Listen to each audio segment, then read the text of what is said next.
Bonjour à tous, bonjour à celles qui viennent et à ceux qui viennent de nous rejoindre sur cette nouvelle conférence. Mais cette fois-ci, on va changer un peu de format puisqu'on sera sur une table ronde et je suis hyper ravie d'accueillir trois invités à cette occasion. Donc, on a Clémentine Sarlat qui est la fondatrice du podcast La Matrescence, mais aussi qui est connue pour être journaliste sportif. Je pense que vous avez dû la voir sur vos écrans pour Roland-Garros, notamment. Vous avez également en invité Geneviève Lunsman, qui est la fondatrice des Céramiques Café Geneviève et qui nous parlera aussi de son parcours d'entrepreneur. Et enfin, nous avons également Justine Bertrand, qui est entrepreneur et qui est également la représentante aujourd'hui pour nous du réseau Actionnel, qui est un réseau de femmes et qui pourra un peu plus d'ailleurs nous en parler. Et donc, la thématique de cette table ronde, qui est dédiée aux femmes, mais on espère que parmi l'audience, il y a des hommes, ce qui est quand on est une femme entrepreneuse, comment on peut surmonter les obstacles. Et en première partie déjà de cette table ronde, je vais déjà vous laisser un peu vous présenter, comme ça que voilà, tout le monde puisse connaître un petit peu votre parcours. Clémentine, je vais commencer par toi. Est-ce que tu peux te présenter et nous développer un peu ton parcours? Bonjour à toutes et à tous. Alors moi, je n'ai pas le fond parce que quand je le mets, ça me fait des yeux bleus et ça marche pas, donc je suis désolée. Pas de Mais j'ai un, souci. un fond plutôt joli, donc ça va. Je m'appelle donc Clémentine, j'ai 36 ans. J'ai une formation de journaliste à la base, j'ai un master de journalisme. J'ai travaillé 10 ans à peu près sur France Télévisions, notamment. Et j'étais journaliste à la télé, je présentais des émissions, il y a eu tout le sport, Stade 2. J'étais aussi la première femme bord terrain sur les matchs du 15 de France. Donc ma vie tournait autour du sport, de la télé et de mes déplacements.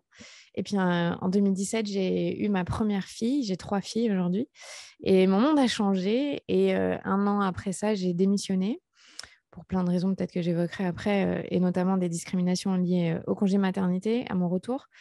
Et je me suis lancée dans l'entrepreneuriat en 2018 et j'ai été d'abord solopreneuse avec une micro-entreprise et depuis 2021, je suis chef d'entreprise et j'ai créé le podcast La Matrescence, qui est la contraction du mot maternité et adolescence, et c'est pour expliquer tout ce que vit une mère quand elle devient mère, une femme plutôt quand elle devient mère, sur le plan sociétal, biologique, physiologique, psychique, physique, neurobiologique. Et donc, toutes les semaines, je reçois des experts et des expertes pour parler de parentalité. Et la patrescence, ça existe aussi. Donc, on peut être père et avoir un gros changement de vie quand on devient parent. Donc, aujourd'hui, c'est ça mon quotidien, même si je continue un peu d'être journaliste dans le sport à côté, mais avec trois enfants, c'est plus dur. Merci Clémentine. Geneviève, à toi. Oui, bonjour. Donc moi, je m'appelle Geneviève. J'ai une formation d'expertise comptable. Et puis, un jour, j'ai décidé de me reconvertir et d'ouvrir mon café céramique. Après avoir découvert la peinture sur céramique en Allemagne, quand je suis rentrée à Paris, j'ai découvert que ça n'existait pas à Paris en 2018. Et donc, j'ai créé les Céramiques Café Geneviève. Donc, c'est des lieux hybrides à la fois ateliers de céramique et coffee shop. On en a maintenant quatre à Paris. Et en parallèle, j'ai un autre projet qui va ouvrir le 15 juillet. Donc, c'est un autre coffee shop qui s'appelle Café Pli, qui est un café à lettres. Voilà, dans les grandes lignes. Merci. On reviendra un peu plus sur ton parcours après. Justine, est-ce que tu peux nous parler de ton parcours d'entrepreneur et aussi un peu d'actionnel? Alors bonjour à tous, je m'appelle Justine, donc j'ai 32 ans. Moi j'ai un parcours plutôt donc expert comptable, donc aujourd'hui je suis expert comptable à mon compte, j'ai créé en 2023, après un parcours plutôt cabinet et entreprise en tant que DAF. Donc j'ai créé toute seule mon entreprise donc d'espace comptable et en parallèle donc j'ai rejoint le réseau Actionnel qui est un réseau à Lyon d'entrepreneurs qui accompagne à la fois donc, dans la création. Donc pour ça, je suis formatrice en fait au niveau prévisionnel et business plan et qui accompagne aussi vraiment dans le développement les entrepreneurs dans vraiment l'objectif, c'est vraiment aussi de sortir la solitude, créer du business ensemble, voilà, et s'entraider. Donc voilà. Donc aujourd'hui, j'ai un peu de casquette, ma casquette d'expert comptable à mon compte et la casquette finalement de membre du réseau d'Actionnel. Voilà. Bah, merci beaucoup pour cette petite présentation. J'ai oublié de dire au début, n'hésitez pas à poser vos questions. Donc, on va avoir un fil rouge conducteur. N'hésitez pas à poser vos questions à tous les participants là, dans la rubrique Q&R qui se retrouve sur la petite barre en bas. Du coup, on pourra avoir un temps d'échange après et voilà. Et les filles répondront à toutes vos questions. Donc, n'hésitez pas à les poser et comme ça, nous, on les diffusera après. Clémentine, est-ce que tu peux me dire qu'est-ce qui t'a motivé à te lancer dans l'entrepreneuriat et c'est quoi ton plus grand défi finalement que tu as réalisé? Mais l'idée déjà, de base. Euh, je pense que c'était plus compatible avec ma vie de famille en vrai. Moi, la motivation première, c'était de retrouver une liberté et un semblant d'équilibre vie pro, vie perso. Je vous apprends rien que quand on travaille dans le spa, on travaille tous les week-ends, on travaille le soir. Et quand on a des enfants en bas âge, ça peut devenir assez incompatible. En tout cas, ça l'était pour moi. Et donc, je me suis dit, ben, j'ai un père entrepreneur et je me suis dit, ben, je pense que c'est fait pour moi. J'ai toujours eu cette âme de leader et je pense que c'est pas fait pour tout le monde, l'entrepreneuriat, mais vraiment, moi, ça correspondait à mon caractère. Et ma plus grosse difficulté, c'est que, comme je vous l'ai dit, j'ai un master de journalisme et une licence d'histoire. Donc, vous avez bien compris que j'ai aucune compétence, connaissance en business et que j'ai dû apprendre en faisant beaucoup d'erreurs. Et ensuite, quand j'ai eu du temps, je me suis formée vraiment à l'entrepreneuriat parce que je pense que c'est très important et en fait, on est obligé. Donc voilà, ça a été mes plus gros défis finalement. C'est que moi, mon corps de métier, je le fais très bien, mais pour lancer un business, ça ne suffit pas. C'est important, du coup, c'est vrai que c'est bien que tu insistes là-dessus. Bah là, c'est un peu ce qu'on fait depuis ce matin et ce qu'on va faire toute la journée, c'est aussi de faire de la pédagogie et expliquer qu'en fait, une entreprise qui va être accompagné, que ce soit par Créatif, mais par plein d'autres accompagnements possibles, des réseaux d'entrepreneurs, voilà, même des organismes publics, ça permet quand même de maximiser ses chances de réussite. Je crois que la stat, elle est à peu près de plus de 30% de réussite après, derrière. Donc, c'est pour ça voilà, souvent les entrepreneurs, ils connaissent bien leur métier, mais après, créer une boîte, c'est encore différent. Et toi, Geneviève, comment on passe de comptable, enfin experte comptable, pardon, à on lance ces céramiques café, surtout qu'aujourd'hui, tu en as plusieurs dans Paris, c'est quand même une belle reconversion. Donc, qu'est-ce qui t'a motivé? Ce qui m'a motivée, c'est vraiment le constat que j'ai fait en rentrant d'Allemagne, que ce que j'avais découvert à Francfort, donc des lieux où on peut faire de la peinture sur céramique de façon très flexible, n'existait pas à Paris quand je suis rentrée en 2018. Et du coup, je me suis dit, mais c'est pas possible que ce que j'aimais tant à Francfort n'existe pas dans une si grande ville à Paris. Et donc, j'étais sûre qu'il y avait un besoin pour tous ceux qui sont de passage à Paris ou qui habitent à Paris, de faire une petite activité créative en sortant du travail, sans s'engager sur un trimestre ou plusieurs mois, et un peu à la cool avec un petit verre de vin ou un petit café. Donc, c'est vraiment ce constat qui m'a poussée à me lancer. Et c'est quoi ton plus grand défi, ta plus grande fierté quand tu t'es lancée au début? Le plus grand défi, je crois que j'étais très naïve à cette époque-là et je pense que ça m'a beaucoup aidée. Je me suis lancée un petit peu sans savoir et je pense que c'est pas plus mal.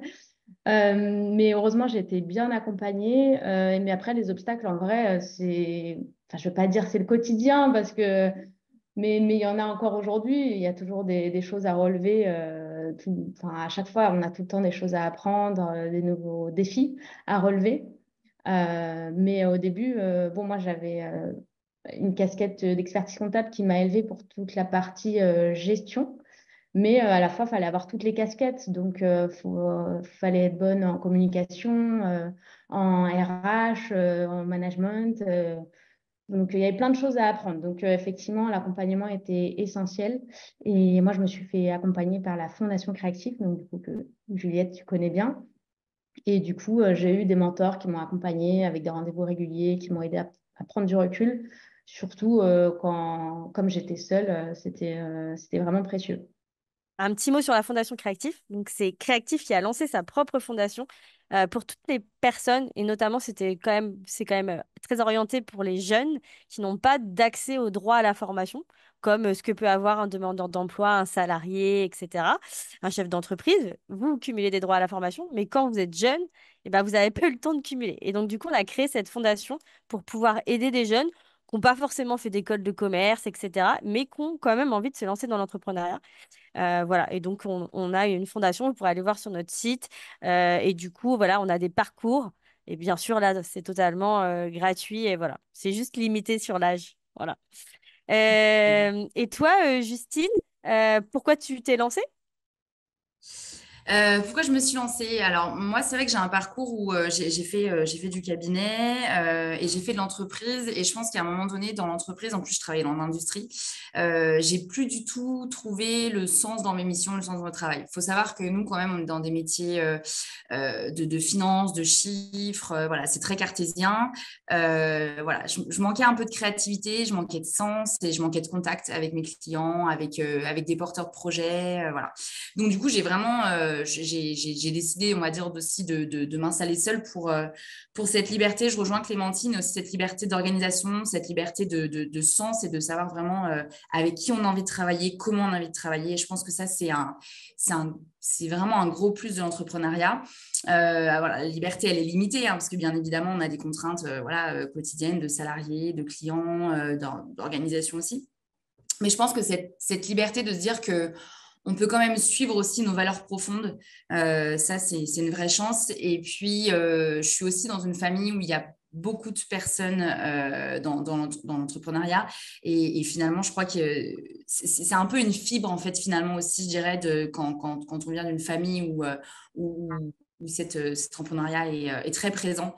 On a envie d'y aller, on a envie de travailler pour soi. Voilà. Donc, je pense que ça, c'est vraiment le gros point de pourquoi je me suis installée. Et vraiment, c'est une vraie liberté de pouvoir choisir, voilà, choisir nos méthodes de travail et notre organisation finalement, nos valeurs. Voilà. Merci, Justine. Et Clémentine, est-ce que enfin, c'est quoi en tant que femme entrepreneur, est-ce que tu as rencontré des obstacles spécifiques et comment tu les as surmontés? Tu as déjà un petit peu parlé, par exemple, de la maternité, mais est-ce que tu peux un peu développer? Est-ce que tu as des anecdotes, etc.? Je sais pas si en tant que femme, mais peut-être en tant que mère, ça c'est Ouais. sûr. Ah non, mais c'est Euh, important de faire la différence. c'est c'est sûr que il y a quand même une grosse hype de la mompreneuse sur les réseaux sociaux notamment, Mhm. parce qu'on est beaucoup en devenant mère à se dire mon temps de travail, j'ai envie de l'aménager comme je veux. Et c'est vrai qu'avant 2020, le télétravail, c'était pas non plus aussi démocratisé qu'aujourd'hui. Il y a des métiers, évidemment, on ne peut pas faire télétravail, mais moi, c'était le cas. Et j'avais juste envie d'être avec ma famille. Et donc, je pense que le principal obstacle, finalement, pour moi, en tant que mère entrepreneuse, c'est que c'est un avantage et un inconvénient, je vais me dire, c'est que je ne peux pas travailler tout le temps. Parce que j'ai des enfants en bas âge et que je dois m'en occuper. Donc, au moins, ça me cadre ma journée, c'est-à-dire que je sais que je vais devoir mettre des limites et pas travailler comme je le ferais si j'avais pas mes enfants. Mais du coup, ça met un frein à ce qu'on peut développer au sein de son entreprise. Il faut quand même avoir tout à fait conscience que peu importe qu'on soit entrepreneur ou salarié, une femme qui a 3 enfants en France, dans les 3 premières années de vie d'un enfant, 70% ne travaille pas. Donc déjà, voilà, il y a juste des freins d'organisation de temps. Et après, moi, je sais que j'ai rencontré des problématiques, mais ça, je pense que vous serez pas surprises, les filles, avec les experts comptables qui étaient des hommes et qui comprenaient pas du tout déjà mon milieu. Parce que moi, j'ai travaillé quand même 10 ans à la télé dans un milieu masculin, 100% masculin et 99% masculin. Et là, d'un coup, j'ai amené un projet où c'est un milieu dit de femmes, l'éducation, ce qui est faux, hein, parce qu'il y a quand même 30% de pères qui écoutent et je vais les saluer. Et donc, quand j'ai porté mon projet, j'ai expliqué, j'ai pas du tout été accompagnée comme il fallait. On m'a un peu regardé de haut. Il y a que quand j'ai commencé à parler chiffres et dire que voilà, j'étais très rentable et que je faisais des beaux chiffres, que là, on m'a écouté. Mais en fait, au final, mon expert comptable m'a fait perdre de l'argent parce que m'a pas accompagnée. J'ai eu mes enfants en même temps que j'ai créé mon entreprise. Ça a été un énorme challenge parce que j'ai eu des congés maternité. Et bah, vous le savez, les filles, quand on lance une entreprise et qu'on est en congé maternité, c'est très compliqué, quoi. Donc voilà, je dirais moi plus que femme, mais bon, c'est le statut de femme et de mère qui est problématique dans l'entrepreneuriat. Ok, merci, c'est hyper intéressant et je pense qu'il y a plein de mamans qui doivent se retrouver dans ton témoignage. Alors Geneviève, toi, tu n'es pas maman, mais est-ce que du coup, tu peux aussi nous expliquer voilà, en tant que femme, est-ce que tu as dû surmonter des obstacles et comment tu as réussi à les surmonter?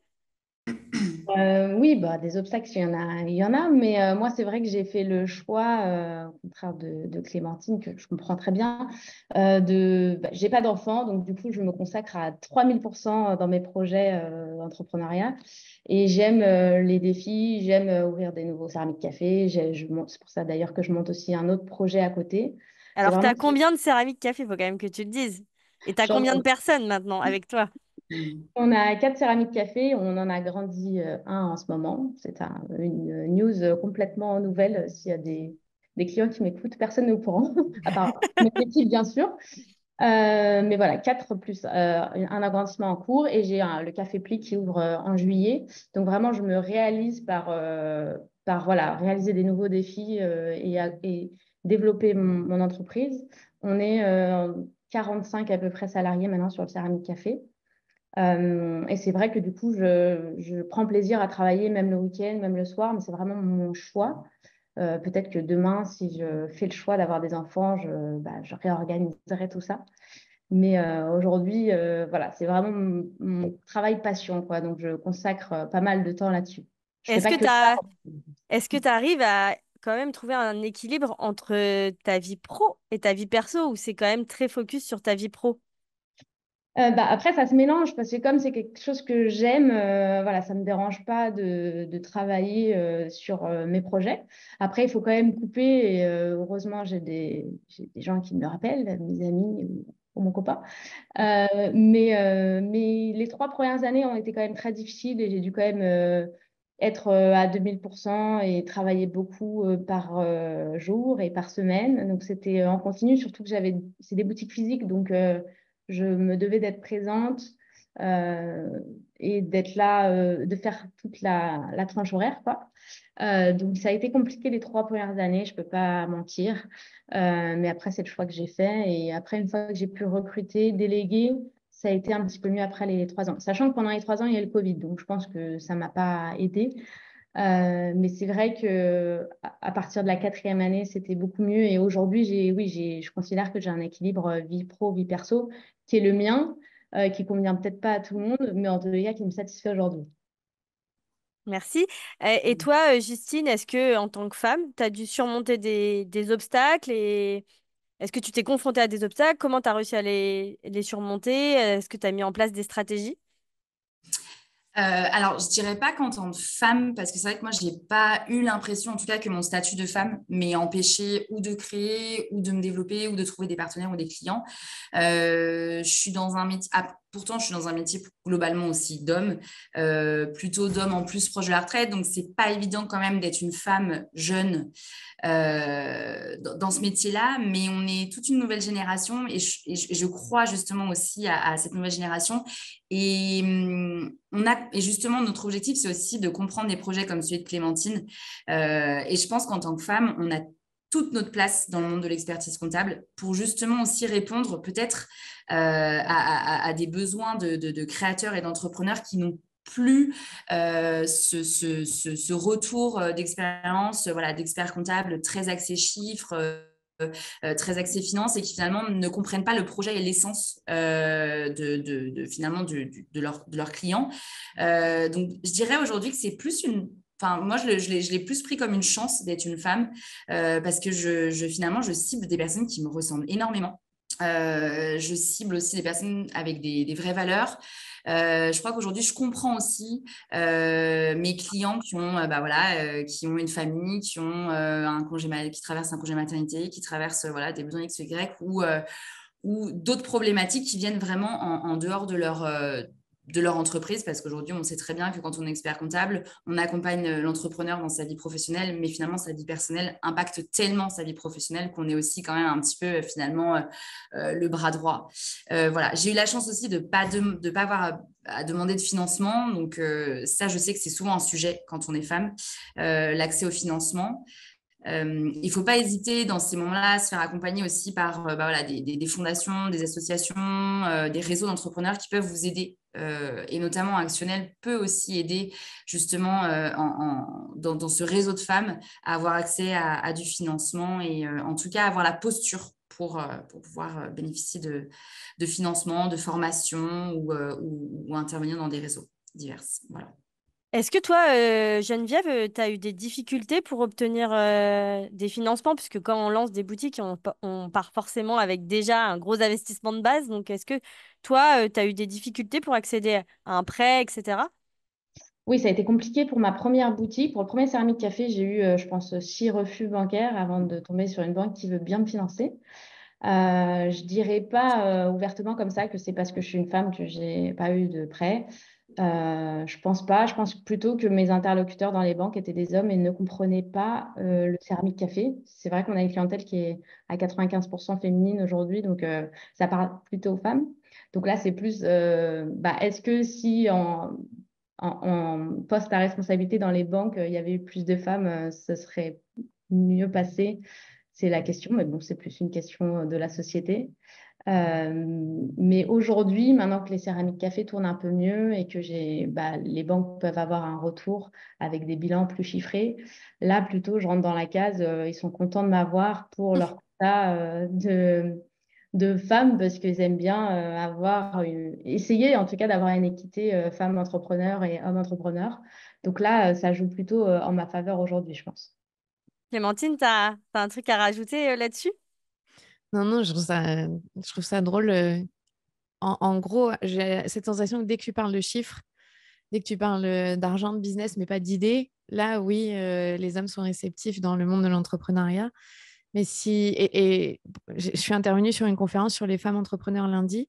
Et on parlait de ça, en fait, nous, les femmes, on porte des projets où on veut changer le monde quelque part, enfin, on veut apporter notre pierre à l'édifice. Dans le business, on a vraiment une idée de départ qui n'est pas faire de l'argent, qui est apporter une valeur ajoutée à la société, au monde. Et c'est là où ça s'entrechoque avec le monde du business masculin, parce que ce n'est pas forcément leur leitmotiv à la base, alors que c'est l'est à 95%. Je crois qu'il y a une étude qui est sortie sur ça, où on est toutes porteuses de quelque chose avec des valeurs très fortes et très profondes. Et derrière, oui, l'argent vient et c'est un enjeu forcément. Chez les hommes, ce n'est pas tout à fait la même manière de voir l'entrepreneuriat. Donc, ça se ressent quand on veut financer. C'est vrai. Justine, un avis sur ce point-là? Ah bah, je rejoins complètement Juliette. On le voit très bien le profil de l'entrepreneur de départ, enfin, en tout cas celui qui a la volonté de se créer. Chez les hommes, on est très, très, très souvent, et je ne fais absolument pas généralité, mais c'est vraiment un constat. Il y a des études qui sont sorties, j'ai plus les chiffres, mais on est vraiment très souvent dans un objectif de vouloir finalement, entre guillemets, faire de l'argent, faire du business. La femme, elle a plus un côté je veux m'épanouir, j'ai une passion sur laquelle je voudrais potentiellement vivre, j'ai des vraies valeurs, je veux trouver du sens, etc. On n'est pas vraiment sur les mêmes départs. Et quand bien même, les projets de femmes rattrapent aisément les projets d'hommes, et parce que quand il est bien ficelé, et ben finalement, la passion rejoint aussi le fait de pouvoir bien évidemment vivre de son projet et pouvoir valoriser son entreprise. Voilà. Merci. Clémentine, je voulais revenir un peu sur l'impact de la maternité dans l'entrepreneuriat, puisque tu en as un petit peu parlé. Toi, déjà, comment tu as géré ça? Comment tu as réussi à trouver ton équilibre en tant que maman et entrepreneuse? Et est-ce que tu as des conseils à donner aux femmes mamans qui hésitent à se lancer ou qui se disent que c'est pas le bon moment parce que du coup, voilà, elles peuvent avoir des enfants en bas âge ou qu'elles se disent je vais avoir un projet d'enfant dans l'année ou dans les 2 ans. Du coup, c'est pas du tout le moment. Il faut mieux que je reste salariée, etc. Est-ce que tu aurais des conseils pour ces femmes-là? Je pense qu'il faut vraiment faire très attention parce qu'il y a des études qui sont sorties aujourd'hui. On a un peu plus de recul sur ça parce que la micro-entreprise, c'est pas très vieux en fait, hein, ça a 10 ans. Il y a beaucoup de mères qui s'appauvrissent en devenant. Donc, il faut vraiment faire attention à le voir comme un projet familial. Aujourd'hui, il y a beaucoup d'inégalités dans le couple hétérosexuel et ces inégalités-là, elles arrivent à la maternité. C'est-à-dire que en devenant parent, dans un couple hétérosexuel, c'est là où le gap se crée et qui est énorme. Les chiffres, ils sont terribles, hein. C'est 20% de salaire en moins pour une femme au premier enfant, 30 au deuxième et 40% au troisième enfant. Donc vraiment, si on se base sur ça, au-delà du projet qu'on peut porter et qui est vital, il y a une question quand même d'argent. Aujourd'hui, les femmes ne réfléchissent pas à long terme et au moment de la retraite, ça va être une bombe à retardement. Donc, c'est vraiment de... Et moi, j'étais la première à me lancer sans aucune précaution, en réfléchissant à rien du tout. J'ai une chance aujourd'hui, c'est que ça marche très bien et que je vais pouvoir me protéger pour la retraite et que je n'aurai pas de conséquences à pas être restée salariée. Mais j'ai 3 enfants, je sors complètement des statistiques. C'est-à-dire que ça aurait pu être la catastrophe pour moi. Donc pour moi, le vrai conseil, c'est ça doit se réfléchir à deux si on est dans un couple avec un père, enfin, c'est souvent le cas, euh, c'est-à-dire que c'est pas fait pour appauvrir la femme et pour que elle ait du temps dégagé pour faire encore plus de tâches à la maison. Parce que c'est ce qui est sous-jacent dans l'entrepreneuriat des femmes qui souvent sont solopreneuses et qui travaillent depuis la maison. C'est qu'en fait, elles se retrouvent à faire beaucoup plus de tâches ménagères, aller chercher les enfants beaucoup plus tôt parce qu'elles ont cette liberté-là qui est géniale, hein. Mais si c'est décidé depuis le début de dire, bah, au lieu que je me mette en congé parental, je vais me lancer dans l'entrepreneuriat, peut-être que je gagnerai moins, mais mon mari va compenser ou voilà, on a prévu ensemble quelque chose jusqu'aux 3 ans de l'enfant, en gros, puisque une fois que quand même les enfants vont à l'école, c'est un peu plus simple. Mais il faut avoir conscience de ça parce que moi, je ne me rendais pas compte, mais j'ai passé. Moi, je pense que j'ai travaillé à 25% de mon temps pendant 3 ou 4 ans, là. Mes enfants, ils sont tout le temps malades, j'en ai 3. J'étais soit enceinte, soit en postpartum, en allaitant. Donc, il n'y a que depuis janvier 2024 où je peux dire, là, ça va être ma première vraie année où je vais me rendre compte de ce que je suis capable de fournir. Et encore, moi, j'ai eu la mononucléose. Mes enfants, ils ont été malades. Enfin, bon, l'entrepreneuriat dans toute sa splendeur. Et je pense que j'ai juste fait la paix avec le fait que je ne pouvais pas développer mon entreprise comme j'aurais pu le faire si je n'avais pas eu des enfants. Et c'est comme ça, mais en même temps, ça m'a donné la liberté d'être avec mes enfants comme j'en avais envie moi et pas dictée par l'entreprise. Mais je crois qu'il faut vraiment être très attentif à ça par rapport à la maternité et l'entrepreneuriat parce qu'il y a beaucoup trop d'histoires magnifiques sur les réseaux sociaux Mm. et beaucoup trop de femmes qui en fait galèrent et qui culpabilisent et qui se rendent pas compte qu'elles y peuvent rien. On vit dans un système qui n'est pas fait pour ça. Je voudrais juste préciser parce que j'ai fait un épisode sur ça vendredi avec une avocate spécialisée qui s'appelle Maître Estelle B. Et, et il faut avoir conscience que l'entrepreneuriat n'est pas adapté aux mères. Voilà. Et qu'après, ça ne veut pas dire qu'on est obligé de rentrer dans la statistique. On peut s'en sortir, il n'y a aucun souci. Mais quand on le sait, c'est déjà beaucoup plus simple d'éviter les pièges. C'est bien d'en avoir conscience, donc c'est bien de faire passer le mot, parce qu'effectivement, comme tu dis, quand tu regardes les réseaux sociaux, notamment Instagram, LinkedIn, etc., on a l'impression d'avoir que des belles histoires, que des femmes qui réussissent, mais il y a aussi des mauvais côtés, malheureusement. Et puis, je pense que tout le monde dit, c'est quand même les montagnes russes. L'entrepreneuriat, ça va être super bien, et puis le lendemain, on va avoir une mauvaise nouvelle, et puis ça remonte, et voilà, c'est que ça. Donc, voilà, il faut aussi en avoir conscience, quoi. Donc, c'est bien que bah, vous soyez aussi transparente là-dessus. Petite question, est-ce que, bah, comment vous vous êtes appuyé sur votre...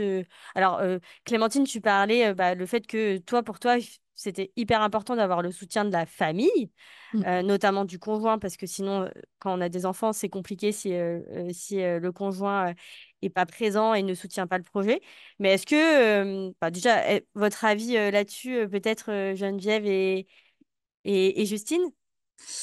Ben moi, si je peux me permettre, je pense que même quand on n'a pas d'enfant, de toute façon, le support du conjoint, il est indispensable, enfin, du conjoint, même, et plus largement après des La amis de la famille, famille. des amis, voilà. Mais quand même, la personne la plus au quotidien, elle est hyper importante. Pourquoi? Parce que déjà, d'une part, financièrement, ça faut se le dire. Au début, si on n'a pas un bagage financier solide dans les 2 premières années, c'est compliqué. entreprendre, souvent, voilà, le salaire, il ne tombe pas tout de suite.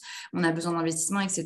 Et puis, on a besoin aussi d'avoir quand même une sécurité financière dans les 2 premières années qui nous permet d'avoir aussi une charge mentale allégée sur ce côté-là. On a tellement de choses à penser dans la création que si on peut déjà se dire que, niveau financier, j'ai pensé en tout cas à mes 2 premières années, c'est OK, je sais que j'ai un support, je sais que je ne suis pas à la rue, etc.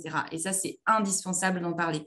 Finalement, entreprendre, ce n'est pas un projet solo, il faut se dire, et même si on entreprend tout seul, il faut vraiment prendre en compte sa famille, son conjoint, les finances globales de la famille et les conditions de l'organisation globale. Il faut se dire effectivement que peut-être dans les premières années, comme Geneviève, on ne va pas être dispo du tout. On va avoir 2-3 premières années où les week-ends seront complètement déstructurés, l'organisation, les horaires, les déplacements, et puis même, comme tu disais, les montagnes russes. Il faut être aussi prêt à vivre ça dans la famille. Donc là, c'est vrai que je rejoins les filles complètement sur ces sujets-là. Et je ne me rappelle plus de la question de base, mais je crois que j'ai répondu. C'était ça, tu as bien répondu. Et toi, Geneviève? Ouais, je suis complètement en phase avec ce qui a été dit. Je pense qu'il faut effectivement avoir un bon support. Alors moi, quand je me suis lancée, j'étais chez ma mère. Mais pareil, heureusement, j'ai eu son soutien parce que j'ai habité chez elle, donc financièrement, ça m'a aidée. Et je suis revenue chez elle aussi. J'avais pris un appart, mais après, il y a eu des Covid, etc. Je suis rentrée chez elle. Donc ça m'a beaucoup soulagée et je pense que j'aurais pas pu faire tout toute seule. Je pense que aussi les amis ont été très importants pour moi, des amis qui comprennent, qui sont là, qui peuvent s'adapter. Parfois en dernière minute, c'était non, je peux pas venir parce qu'en fait j'ai une salariée qui est malade, je dois rester. Donc voilà, des gens qui sont compréhensifs. Et effectivement, pour tout ce qui est gestion des émotions, ça aide énormément. Parce que, enfin, avec le recul, je me dis, les pauvres, je leur ai fait vivre mon aventure entrepreneuriale. Au final, c'est vrai qu'il faut Une être... aventure émotionnelle finalement, hein. Ouais, c'est ça. Il faut être rassurant, il faut être encourageant, faut s'adapter tout le temps et tous les jours, quoi. C'est vrai que c'est pas facile. Et du coup, il faut vraiment des proches qui soutiennent le projet et le choix qu'on a fait. Super. Clémentine, et puis les filles aussi, hein, vous pourrez répondre après. Est-ce que ton réseau professionnel a-t-il contribué à ton succès, oui ou non? Et aujourd'hui, comment tu fais pour continuer à construire ton réseau? Puisque du coup, tu es quand même sur plusieurs secteurs, la maternité avec le podcast, mais tu restes quand même dans le sport. Donc, voilà, est-ce que tu as des conseils? Parce que je pense que le réseau dans l'entrepreneuriat, c'est quand même très important. Est-ce que du coup, tu as des conseils là-dessus? Parce que je suis un très bon exemple, je n'ai pas trop de conseils. Je suis quand même passée d'un monde du sport, comme je disais, 90%, 99% masculin, à un monde que je connaissais pas, même si je suis journaliste, donc lancer un podcast, c'était facile pour moi, j'ai les codes, je savais faire. Mais aller toquer à la porte, parce que moi, j'interviewe des experts et des experts, donc des gens qui sont renommés dans leur domaine. Clairement, les trois quarts, ils ne savent pas du tout qui j'étais. Enfin, Et j'ai pas comment, du du tout coup, tu as fait pour utilisé. aller Non, trouver ça tes premiers... m'a jamais servi d'avoir été à la télé dans le sport pour pouvoir aller dire regardez, je suis passée à la télé, vous allez me répondre. Vraiment, je suis repartie de zéro. Ça m'a mis une belle claque et c'était hyper intéressant en fait, parce que c'est aussi ce que je supportais plus dans mon métier à la télé, c'est qu'on peut très vite prendre la grosse tête, surtout quand on est vu par des millions de gens et que les gens nous reconnaissent dans la rue. Et en fait, ça m'a fait beaucoup de bien de redémarrer de zéro avec mes compétences qui étaient là, hein, mais j'avais pas de réseau clairement sur ce thème-là. En revanche, ça m'a beaucoup aidé pour avoir de l'audience. Parce que quand je disais qu'il y a 30% d'hommes, ces 30% d'hommes, on va être très clair, ils m'ont vu à la télé. C'est-à-dire que je ne pourrais pas leur parler d'éducation, de parentalité, s'ils ne m'avaient pas vu dans un contexte où je leur parle dans leur monde à eux, qui est le sport. Parce que du coup, j'ai un capital confiance qui est très fort envers eux. C'est vraiment à chaque fois, hein, j'ai des hommes qui m'arrêtent dans la rue pour me dire merci, mais jamais ils auraient écouté si j'avais pas ce côté-là. Et après, moi, je suis pas du tout bonne pour être sur les réseaux, enfin, dans des réseaux d'entrepreneurs. Déjà, clairement, dans le monde des médias, quand tu n'habites pas Paris, tu es hors réseau. Enfin, il faut être très clair là-dessus. J'habite Bordeaux, j'habite en banlieue de Bordeaux, j'habite même pas dans Bordeaux. Donc, j'ai vraiment une vie de province qui est déconnectée de ça. Je sais que je perds hein, à ne pas l'être, que j'aurais pu avoir un réseau plus fort et je me suis jamais mise dans des réseaux ici. Et moi, en fait, je regarde beaucoup ce qui se fait aux États-Unis, donc j'ai pas de réseau concret puisque je ne suis pas dans leur réseau. Mais je m'inspire de tout ce que font les personnes qui ressemblent. Il y a très peu de gens qui font mon métier en France, en fait. Très, très, très peu, je crois. On est une dizaine, on va dire. Donc, mais aux US, il y en a. Donc, je regarde tout ce qu'ils font et je m'inspire de ça au final. Et je pense que quand mes enfants vont grandir, j'aurai plus de temps et j'aimerais me mettre dans des réseaux. Parce que je pense que c'est plus un manque de temps pour moi. Et comment tu as fait pour aller trouver les premières personnes que tu allé interviewer, tes premiers experts? Comment tu allé les chercher au final? Parce que du coup, tu n'avais pas forcément de légitimité dans ce domaine-là. Non. Et comment tu as fait pour les convaincre en fait de participer à ton podcast? Surtout au J'ai tout beaucoup, début. beaucoup, ouais, ben, j'ai beaucoup, beaucoup lu de livres. Donc voilà, je me suis intéressée. Et en fait, j'ai eu une chance énorme. Et vraiment, ça n'a rien à voir avec le fait que j'étais à la télé, mais Le Monde, 3 mois après le lancement de mon podcast, a fait une liste de podcasts qu'il recommandait et le mien faisait partie de ça. Donc, on était en 2019, il n'y avait pas autant de podcasts qu'il y en a aujourd'hui. Et franchement, à chaque fois, je sortais l'article du Monde en disant, bah voilà, Le Monde a écrit ça sur moi. Et c'était un sésame, hein. C'est très con, mais c'était hyper facile pour moi parce qu'ils se disaient, OK, si Le Monde a dit que c'était 4 lignes, hein. Franchement, il n'y avait rien.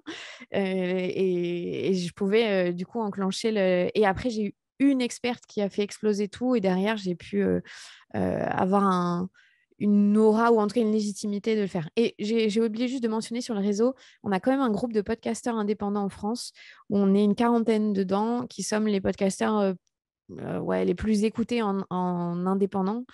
Et eux, ils m'ont donné énormément de tips, énormément. Ensemble, on a décidé de à quel tarif on facturait nos campagnes publicitaires, quel réseau. Enfin, voilà, vraiment, eux, ils m'ont beaucoup, beaucoup donné de tips et de conseils.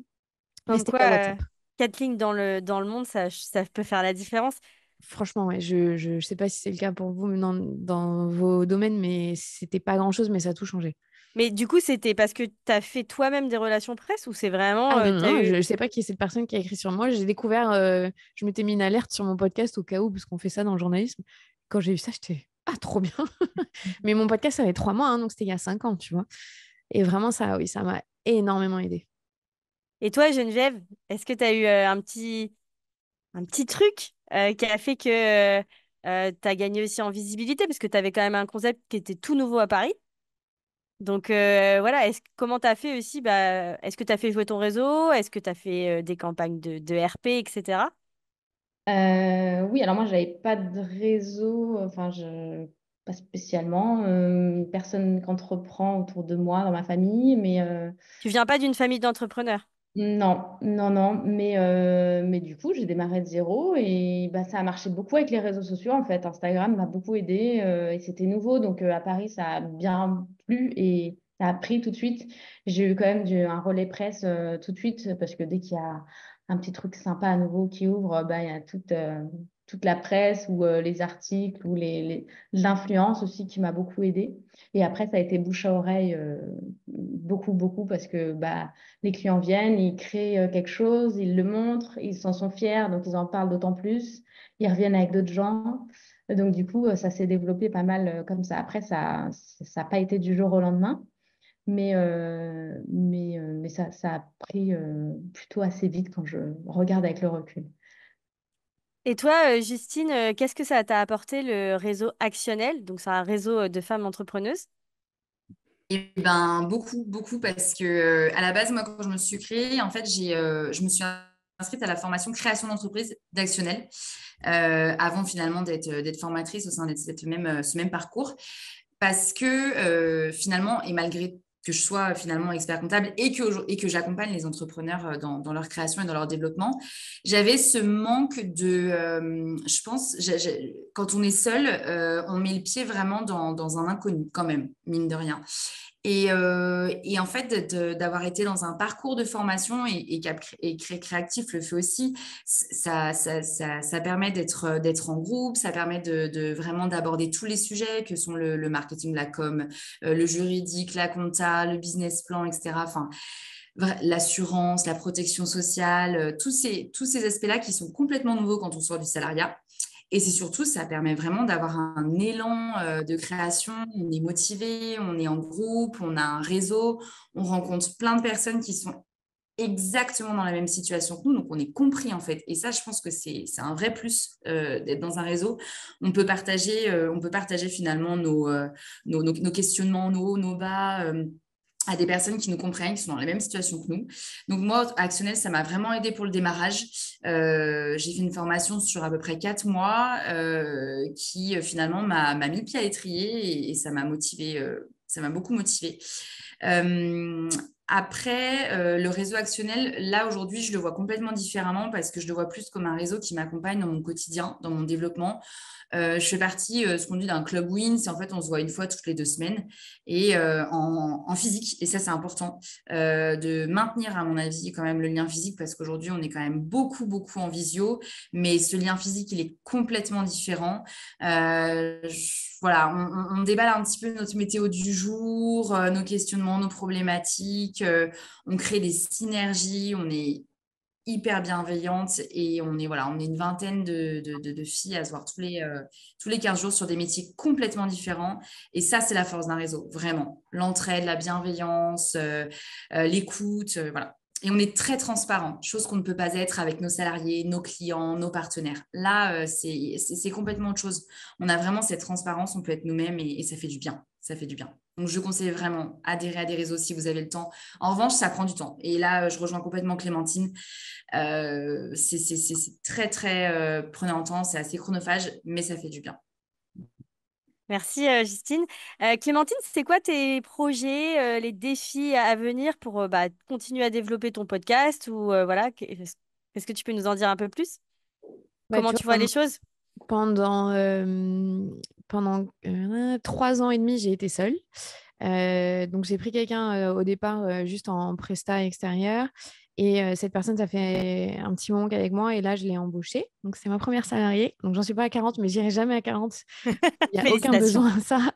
Mais j'aimerais que voilà, on soit une team à 5 personnes, 5-6. J'ai un stagiaire avec moi. J'ai une personne qui est en presta externe et que j'aimerais bien salarier un jour. Donc ça, c'est vraiment un nouveau défi pour moi parce que waouh, quand tu dois embaucher quelqu'un, tout ce qu'il faut faire, c'est un truc de malade. J'imagine qu'une fois que c'est le premier fait, après, ce sera plus simple. On Mais peut dire après à 40, c'est l'embauche, facile. c'est une sacrée étape. Enfin, le temps que ça m'a pris, alors que c'est pas du tout mon corps de métier, je me dis c'est du temps que je consacre pas à faire ce que je sais faire moi. Donc ça, c'est quand même assez dur. Et j'ai pas les moyens, enfin voilà, je peux pas avoir un DAF ou une DAF, j'ai pas des RH. Comme tu disais au début, Geneviève, on fait tous les corps de métier en même temps et on les fait pas forcément très bien d'ailleurs. Et donc c'est pour ça, la personne que j'ai embauchée, qui est mon bras droit, elle s'appelle Morgane et elle est au top et elle fait tout ce que je sais pas faire. Donc ça, c'est un des défis pour moi, c'était de bien m'entourer.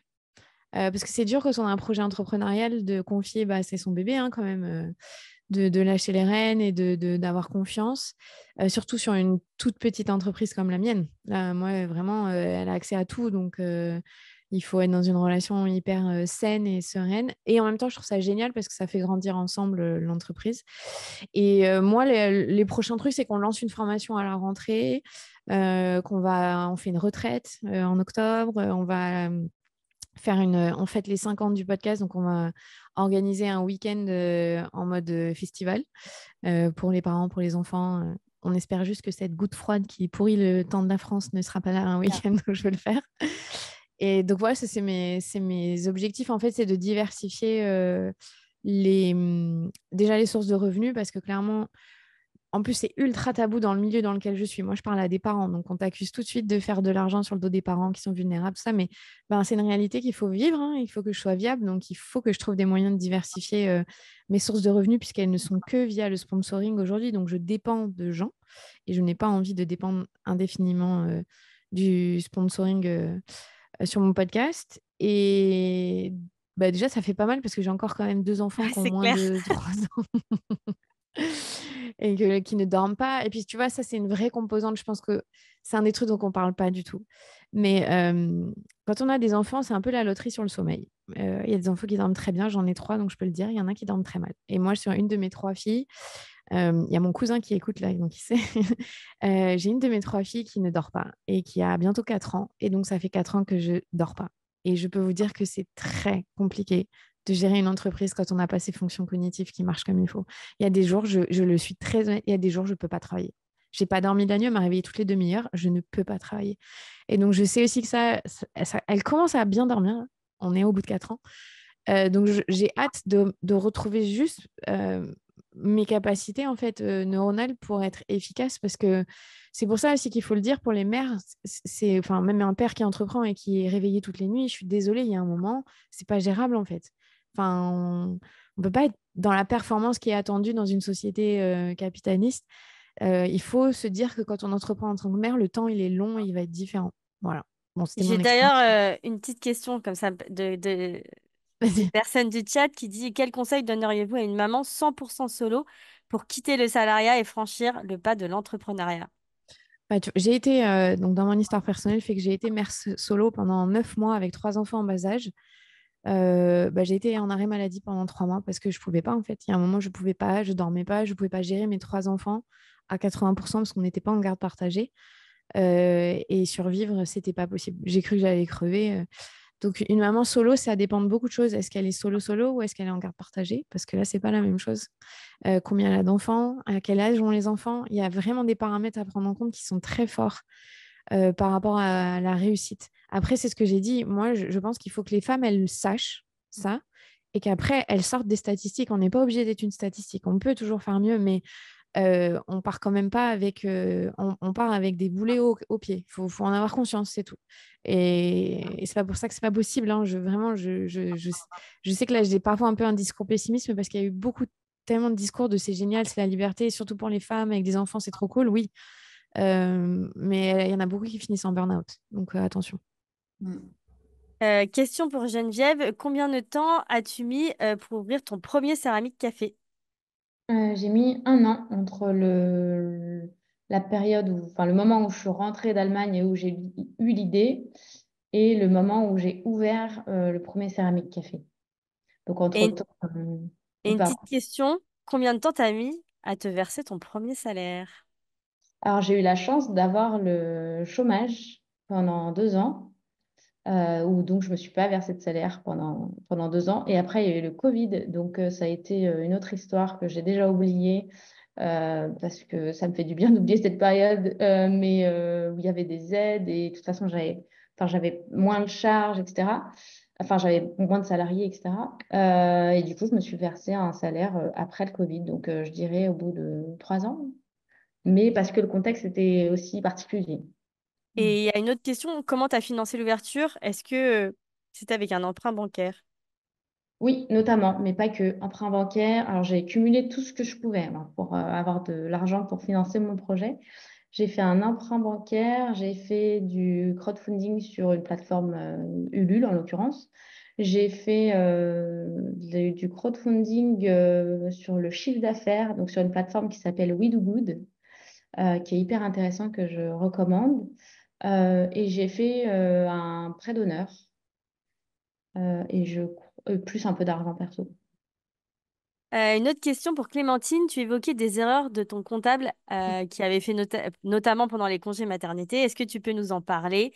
Un énorme merci pour tout ce que tu fais. Tu es dans mes oreilles via tes podcasts depuis plusieurs années. Mhm. Merci Anne-Sophie. En fait, c'est des erreurs cumulées c'est-à-dire de mauvaise communication. On m'a pas prévenu, m'a pas expliqué. Pour celles ou ceux qui écoutent, qui sont parents, vous doutez bien, quand on est avec des nourrissons, on n'est pas la tête dans les chiffres. C'est ce que j'explique aussi beaucoup dans mon podcast, c'est que nos cerveaux changent à ce moment-là. Donc, on a des parties de nos cerveaux qui sont moins efficaces parce qu'elles ne servent pas à faire survivre un bébé. Donc, clairement, la partie comptable de mon cerveau n'était pas là. La partie business de mon cerveau n'était pas présente. Et je pense qu'il n'a pas du tout réalisé qu'il fallait m'accompagner plus pendant cette période-là. En fait, j'ai lancé mon entreprise, ma SARL, le 2 mai 2021. Je suis tombée enceinte de mon troisième enfant le 20 mai 2021. Donc, j'ai passé la première année enceinte ou accouchée ou en postpartum.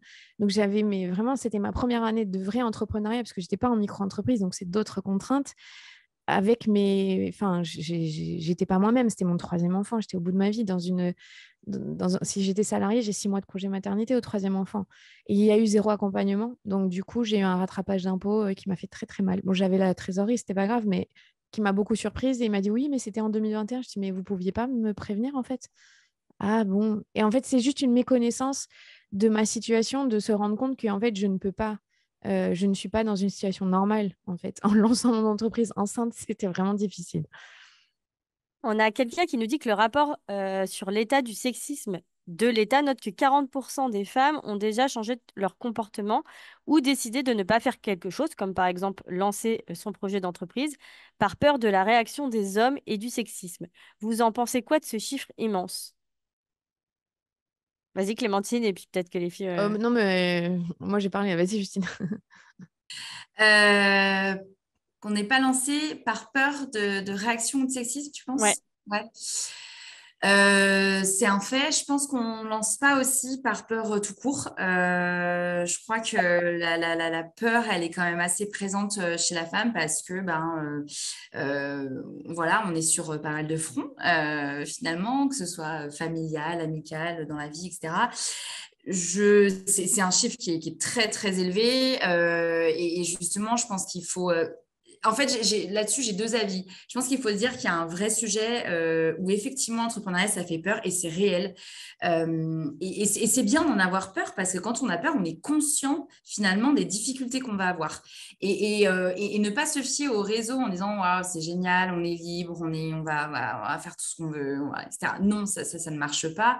Il faut être conscient des peurs et je pense que quand on est conscient, on se prépare mieux. On anticipe, voilà. Et donc, et finalement, avoir peur, finalement, je pense que c'est un vrai sujet parce que peut-être qu'on anticipe mieux, on se prépare mieux et on est plus prêt à l'après et aux difficultés qu'on pourra affronter quand on est entrepreneur. Donc, c'est bien d'avoir peur, mais après, il faut quand même aussi oser se lancer quand on sent que c'est la bonne voie. Qu'on soit homme, femme, finalement, je pense que tout le monde a sa place. Vraiment, il faut trouver les bons partenaires, trouver les bons réseaux. Et le bon partenaire, c'est aussi son expert comptable. Clémentine, aujourd'hui, elle a eu une vraie difficulté avec un expert comptable et ça peut mener à des difficultés, enfin, ça peut mener à des faillites d'entreprise. Aujourd'hui, heureusement qu'elle avait la trésorerie dans son cas parce que ça aurait pu mener vraiment à de très grosses difficultés. Donc, c'est important d'avoir des bons partenaires, avocats, financiers, même coach. Et ça, entourez-vous parce que la solitude de l'entrepreneuriat, c'est presque aujourd'hui la plus grande difficulté. Vous êtes seul aux commandes, seul dans vos décisions. Donc ça, j'insiste là-dessus vraiment lourdement. Trouvez-vous les bons partenaires et communiquez. De toute façon, communiquez, hein, voilà, vraiment. N'hésitez pas à appeler votre expert comptable dès que vous avez la moindre question. N'hésitez pas à vous entourer de réseaux quand vous sentez que vous êtes en solitude, que le moral baisse. Voilà, n'hésitez pas à écouter des podcasts, à vous coacher, et c'est important. Voilà, donc ayez peur en toute conscience, préparez-vous et foncez quand vous sentez que c'est prêt. Voilà.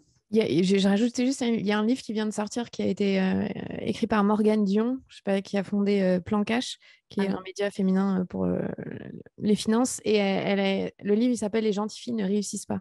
Et il est vraiment autour de ça, ce syndrome de l'imposteur qu'ont les femmes, cette peur d'oser. Et elle a été chercher des chiffres, des exemples. Il est très, très intéressant, son livre. Donc peut-être que ça peut aider si on veut lire ça. Il y a Nicolas qui disait que, il existait des émissions comme les maternelles qui sensibilisaient à la situation des mamans. Est-ce que c'est suffisant? Oui, mais après, les maternelles ne sont pas du tout sur l'entrepreneuriat féminin, en tout cas. C'est autre chose, c'est juste un autre média, les maternelles. Comment connaissez-vous un cercle d'entrepreneurs sur la région bordelaise? Actionnel est sur Bordeaux aussi. Oui, Actionnel, on avait un contact aussi en région Il y a une Aquitaine. antenne sur Bordeaux et puis après il y a des réseaux en fait. Alors je prône pas forcément que les réseaux féminins là-dessus. C'est important aussi d'avoir des réseaux mixtes parce qu'aujourd'hui, on sait très bien que la mixité dans le business, enfin, les hommes n'apportent pas la même chose. Et quand vous cherchez un réseau, il faut savoir ce que vous voulez trouver dans ce réseau-là. Il y a tout ce qui est réseau, BNI, etc., où c'est vraiment du pur business. Là, si vous voulez vraiment aller faire du pur business, allez dans ce type de réseau. Et puis après, il y a plein de réseaux locaux qui sont hyper intéressants pour aussi développer, voilà, si vous avez un commerce, si vous avez des associations, développer des réseaux, enfin, intégrer des réseaux locaux, c'est vraiment chouette. Et puis après, voilà, Actionnel, je sais qu'il est sur Bordeaux, mais ce sera plus effectivement du réseau à distance ou national, quoi. Voilà. Clémentine, à quel moment tu as voulu t'entourer et prendre un bras droit? Salut Angélique, je connais la personne qui a écrit là. En fait, quand je suis sortie un peu du brouillard de mes 3 enfants, au bout de ma dernière venait d'avoir 1 an. Et là, je me suis dit, bon, allez, maintenant, c'est l'heure où je me consacre à mon entreprise, en fait. Donc, c'est bien de tout faire toute seule, mais en fait, c'est pas viable du tout. Parce que j'ai quand même lancé mon entreprise. À la base, j'avais un seul enfant, donc je voyais que j'avais du temps encore, quand même. Ça allait. Avec 3 enfants, je vous le dis direct, on n'a pas de temps. Enfin, pas à ces âges-là, en tout cas. Donc, je savais qu'il fallait que je délègue. Et la première personne que j'ai rencontrée, je l'ai rencontrée chez le coiffeur, mon bras droit, vraiment un truc improbable. Et c'était le profil, mais parfait. J'ai eu un super bon feeling. Et ça fait 1 an qu'on bosse ensemble et elle est géniale. Donc, c'est juste, en fait, j'ai eu le déclic parce que j'ai quand même pris un coach, moi, d'entrepreneuse, qui m'a énormément aidée pendant 6 mois, qui m'a boosté. Alors, ça m'a coûté cher, ça c'est clair et net, c'était un investissement. Mais c'est lui qui m'a dit, le premier truc que tu dois faire, c'est prendre quelqu'un avec toi. C'est ça. Et moi, j'étais submergée. Je me disais, j'ai pas le temps. Il dit, oui, mais tant que tu dis ça, tu n'auras pas le temps. Et en fait, elle va te dégager du temps et après, tu pourras faire autre chose. Et il a eu tellement raison. Et c'est lui qui m'a mis vraiment le pied à l'étrier pour être beaucoup plus dans le business. Et ça a porté ses fruits, en fait. Et il y avait une autre question pour Geneviève. Avez-vous démarré votre entreprise avec quelques salariés lors de vos débuts ou tu as commencé toute seule? Et si oui, pendant combien de temps?